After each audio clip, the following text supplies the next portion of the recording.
Hello everyone, this is Neha and I hope you are all doing so great in studies. मैं आशा करती हूँ कि आप सभी की तैयारी बेहद ही अच्छी तरह से चल रही होगी। सो आज का वीडियो स्टार्ट करते हैं। इस वीडियो में हम कुछ अरिथमेटिक के क्वेश्चन सॉल्व करने वाले हैं। Let's start without wasting any time. Okay, so first question है, average age of A and B 6 years ago was 44।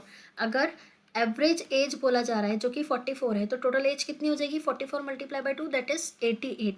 और 6 years एगो दोनों की एज बोल रहे हैं, यानी कि दोनों की एज मिलाकर 12 years हो जाएगी। 6 years बाद में मतलब प्रेजेंट एज हो जाएगी 12 प्लस, सो ये हो जाएगी 100।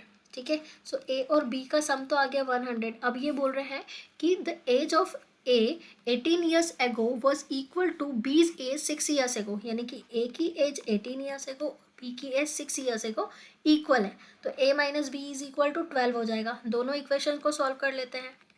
ठीक है, B B cancel, 2a is equal to 112। A की वैल्यू कितनी आ गई? 56। A is equal to 56। Now they are asking age 4 years hence, so A की एज 4 year बाद हो जाएगी 56 plus 4 that is 60 year। I hope you get this answer. Okay, now let's move to the next question. Next question है, the perimeter of circle of radius 28 centimeter is 32 centimeter more than the perimeter of square. So जो circle का perimeter होगा यानी कि 2 pi r, 2 into 22/7 multiply by 28, cancel करते हैं तो ये हो जाएगा 44 multiply by 4 that is 176। so ये 176 32 ज़्यादा है, 32 ज़्यादा है, यानी कि इसमें से 32 माइनस करेंगे तो 144 आ जाएगा। ये किसका पैरामीटर है? पैरामीटर ऑफ स्क्वायर, और पैरामीटर ऑफ स्क्वायर होता है 4 इंटू साइड, राइट। सो 4 से कैंसिल करेंगे इसको तो ये आ जाएगा 36। सो साइड आ गई 36। अब ये पूछ रहे हैं कि find the area of the square. So area of the square क्या होता है? साइड स्क्वायर, यस और no? So that is 36। 36 square, 36 का स्क्वायर कितना होता है? 1296। अब जो भी यूनिट है यूनिट लगा दो, centimetre square, right. So this will be your answer. Now let's move to the next question. 5 men and 8 women can complete a piece of work in 20 days। ठीक है, 5 men और 8 women can complete a piece of work in 20 days। Same work can done by 10 men and 6 women can complete the same work in 15 days।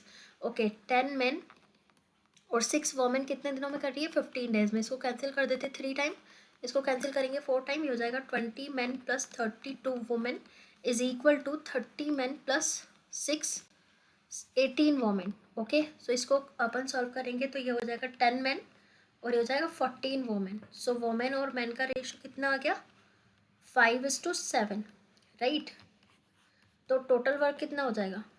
Total work हो जाएगा 5 multiply by 7 plus 8 multiply by 5 multiply by 20।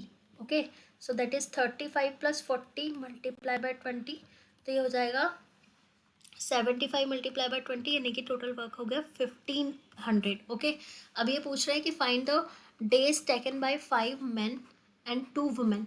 So 5 men और 2 women, यानी कि 5 into 7 plus 2 into 5, यानी कि ये हो जाएगा 35 प्लस 10 यानी कि 45। द इफिशियंसी कितनी हो गई? ये इफिशियंसी का रेशियो आया था 5:7। सो इफिशियंसी से हमने निकाल लिया कितने टाइम कितना वर्क किया है 5 men और 2 women ने, तो ये किया है 45 यूनिट्स। टोटल वर्क है अपना 1500। 1500 डिवाइड बाय 45, इसको कैंसिल करेंगे 15 1 15, 15 3 45, राइट। सो इसको कैंसिल करेंगे तो 33.33 डेज आएगा। ठीक है, I hope you understand. Okay, now let's move to the next one.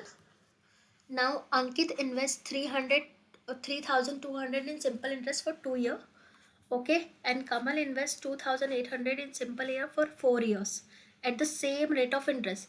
If the difference between the interest received by A and Ankit and Kamal is 288, then find the rate of interest. ठीक है, so Kamal ने 2,800 invest किए 4 month के लिए, rate of interest are समझ लो। ठीक है, तो सिंपल इंटरेस्ट इतना आएगा।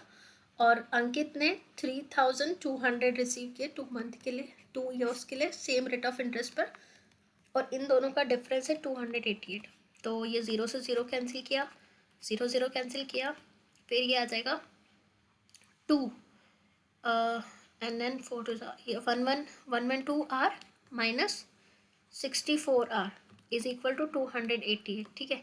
अब इनको माइनस करते हैं, ठीक है। 64 माइनस करेंगे इसमें से, तो 6 एंड प्लस 2 8 एंड देन 5, ये हो जाएगा 7, 4 3 plus 4 48R, 48R plus equal to 288। So radius is equal to 288 upon 48, तो ये हो जाएगा 6 टाइम, ठीक है। 48 6 yes 288।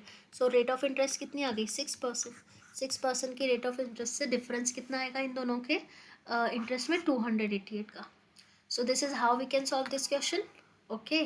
Now next question is, two pipe A and B can fill a tank in 40 minutes and 60 minutes respectively. ठीक है, A और B ये 40 मिनट्स में फिल करता है और ये 60 मिनट में फिल करता है। इन दोनों का टोटल वर्क अज्यूम कर लेते हैं 120।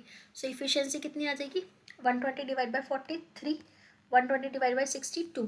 ठीक है, अब बोला जा रहा है कि C is emptying the pipe with efficiency is 24 more than pipe B, यानी कि बी की इफिशियंसी से 25% मोर देन। ठीक है, तो अगर बी की इफिशियंसी 2 है तो 25 की परसेंटेज होती है 1/4, यानी कि 5/4 इफिशियंसी से सी एम्प्टी कर रहा है, यानी कि नेगेटिव आएगी।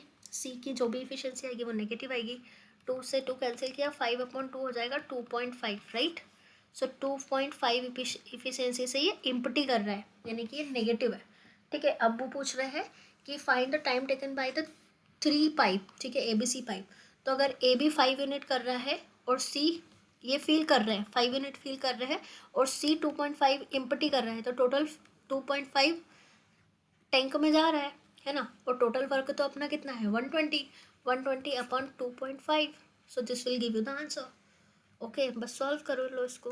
सो 12 मल्टीप्लाई बाई 4, ठीक है, मैंने इसको 12 मल्टीप्लाई बाय 100 लिखा और 25 से कैंसिल कर दिया। 25 4 ज़ा 100, 12 4 ज़ा 48 डेज, ठीक है, 48 मिनट। सो 48 मिनट ले गए ये तीनों पाइप एक टैंक को फिल करने में। So this is how we can do this type of question. Okay, अगर इसी टाइप के क्वेश्चन आपको और चाहिए तो please comment and please like subscribe and please support us. Thanks for watching everyone. Thank you. Happy learning.